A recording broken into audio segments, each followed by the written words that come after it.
एक और बड़ी खबर राजधानी भोपाल से है, जहां पर निकाय अध्यक्ष और उपाध्यक्ष को हटाना नहीं होगा आसान। 4 साल के पहले नहीं ला पाएंगे अविश्वास प्रस्ताव। नगरीय निकाय के अध्यक्षों ने की मांग, अविश्वास प्रस्ताव की समय सीमा बनाने की मांग। शासन स्तर पर किया जा रहा है विचार। तो खबर भोपाल से है, जहां पर निकाय अध्यक्ष और उपाध्यक्ष हटाना नहीं होगा आसान। 4 साल के पहले नहीं ला पाएंगे अविश्वास प्रस्ताव। नगरीय निकाय के अध्यक्षों ने की मांग, अविश्वास प्रस्ताव की समय सीमा बनाने की मांग की है। शासन स्तर पर किया जा रहा है विचार। तो जो लोग कहते थे कि 2.5 साल के बाद 3 साल के बाद जो अविश्वास प्रस्ताव लाकर निकाय में जो है तख्ता पलट कर दिया जाएगा, उनके मंसूबों पर कहीं ना कहीं पानी फिरता हुआ नजर आ रहा है। और इसी खबर पर ज्यादा जानकारी के साथ राजधानी भोपाल से सहयोगी दिव्या गोयल हमारे साथ लाइव बनी हुई हैं। दिव्या, अभी तक क्या होता था कि 2.5 साल के बाद जैसे निकाय चुनाव होते थे, 2.5 साल के बाद जो विपक्षी दल है वो अविश्वास प्रस्ताव लाकर जो है जो अध्यक्ष है उपाध्यक्ष को हटाकर नया मनोनीत अध्यक्ष होता था। लेकिन अब कहीं ना कहीं ये जो राह है वो आसान नजर नहीं आ रही। आखिर कैसे देखे पूरे मामले को? जी बिल्कुल, जिस तरह से मध्य प्रदेश के नगरीय निकाय अध्यक्ष और उपाध्यक्षों ने ये मांग की है कि जो उनका कार्यकाल जो अविश्वास प्रस्ताव लाया जाता है वो 4 साल के पहले नहीं लाया जा सकेगा। पहले ये अभी बढ़ाकर 3 साल किया गया था, लेकिन अब उन्होंने फिर मांग की कि 4 साल से पहले अविश्वास प्रस्ताव नहीं लाया जा सकेगा, क्योंकि लगातार देखने में आता है कि हंगामा होता है नगरीय निकायों की बैठकों में और पार्षद कई बार उनका कहना है कि धमकी देते हैं अविश्वास प्रस्ताव लाएंगे, कुर्सी से हटा दिया जाएगा। तो ऐसे में ही अपनी कुर्सी को सिक्योर करने के लिए कहीं ना कहीं उन्होंने ये प्रयास किया है। कुछ दिन पहले नगरीय प्रशासन मंत्री से भी मिले थे, उन्होंने ये चीजें उनकी जानकारी में भी लाई थी। अब अभी फिलहाल इस प्रस्ताव पर शासन के स्तर पे विचार चल रहा है।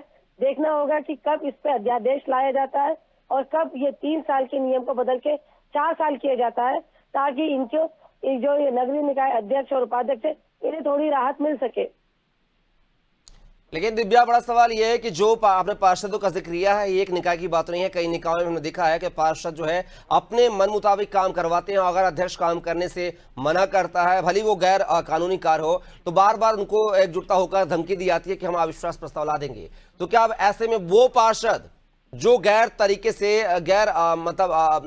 सहमति से अपने वार्ड का विकास करवाना चाहते हैं, या बात की जाए तो अपने वार्ड को लाभ दिलाना चाहते थे धमकी के आधार पर कहीं ना कहीं डायरेक्ट वे में कि हम अविश्वास प्रस्ताव ला देंगे, तो क्या अब उन पार्षदों की जो है मुश्किलें बढ़ने वाली हैं? क्योंकि जो वो कयास लगा रहे थे 3 साल के बाद कि अविश्वास प्रस्ताव लाकर निकाय के अध्यक्ष को उपाध्यक्ष को हटा दिया जाएगा, लेकिन अब जब अध्यादेश लाया जाएगा तो कहीं ना कहीं उनकी जो है मंसूबों पर पानी फिरता हुआ नजर आएगा। उनके जो है अब कहीं ना कहीं 4 साल 1 साल महाचुनाव को बचेगा। ऐसे में 1 साल में क्या वो अविश्वास प्रस्ताव लाएंगे? तो ये माना जाए कि जो अध्यक्ष निकाय के लिए चुने गए हैं वो लगभग अपना पूरा कार्यकाल 5 साल का पूरा करते हुए नजर आएंगे इस अध्यादेश के बाद। जी बिल्कुल, आप सही कह रहे हैं कि जैसा कि अगर अध्यादेश जारी हो जाता है और ये नियम बन जाता है तो 5 साल का पूरा कार्यकाल कहीं ना कहीं अध्यक्ष को मिल जाएगा। और जो पार्षद अपना कहीं ना कहीं दादागिरी दिखाते थे या जो इनकी शिकायत है अध्यक्ष की कि धमकी देके अपने काम करवाते थे, तो ये कहीं ना कहीं अब वो हित साध नहीं पाएंगे और कहीं ना कहीं इन चीजों पे लगाम होगी। जो कहीं ना कहीं प्रेशर में रहते थे अध्यक्ष और उपाध्यक्ष, इनको थोड़ी राहत मिलेगी कि जो 3 साल पे अविश्वास प्रस्ताव लाने की धमकी दी जाती थी या उन्हें हटाया जाने की कोशिश की जाती थी, इसमें कहीं ना कहीं रोक लगेगी। लेकिन बड़ा सवाल यह है दिव्या कि जिस तरीके से इस बार जो निकाय चुनाव हुए थे, पिछली बार जो हुए थे, उन निकाय चुनाव में पार्षदों ने जो है अध्यक्ष का चुनाव किया था, डायरेक्ट मतलब जनता के द्वारा अध्यक्ष का चुनाव नहीं हुआ था।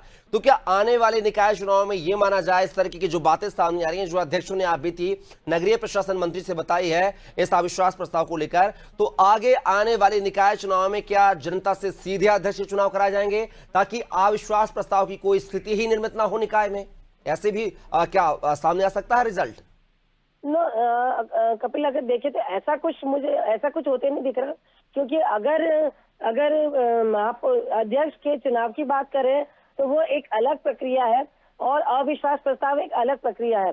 अविश्वास प्रस्ताव इनको 3 साल के बाद लाया जाता है, तो इसको बदलने के लिए, इस नियम को बदलने के लिए ये नया एक प्रस्ताव लाने की कोशिश की जा रही है। लेकिन अगर हम बात करें कि इनके नामांकन की अध्यक्ष पार्षदों के द्वारा चुना जाता है, ये एक अलग प्रक्रिया है। तो दोनों में कुछ मिलता हुआ नहीं दिखता। लेकिन हाँ, अगर सरकार इस प्रक्रिया को चेंज करने की, कोई बदलाव करने की कोशिश करेगी तो जरूर हो सकता है। फिलहाल अध्यक्ष जो मध्य प्रदेश के अध्यक्ष है, नगरीय निकाय अध्यक्ष और उपाध्यक्ष, इनका फोकस यही है कि जो 3 साल में जो अविश्वास प्रस्ताव इनके खिलाफ लाया जाता है वो कहीं ना कहीं 4 साल हो जाए। अगर ऐसा होता है तो इनको पूरा का पूरा 5 साल इनका कार्यकाल पूरा मिल सकता है। चलिए दिव्या, आप हमारे साथ बने रहिएगा, आगे आपसे और भी जानकारी साझा करेंगे। तो खबर भोपाल से थी, जहां पर नगरीय निकाय के अध्यक्ष और उपाध्यक्ष अब बदलना आसान नहीं होगा। अविश्वास प्रस्ताव लाकर पहले 3 साल के बाद जो है तख्ता पलट कर दिया जाता था, लेकिन अब जो है राह मुश्किल होती हुई नजर आ रही है पार्षदों की।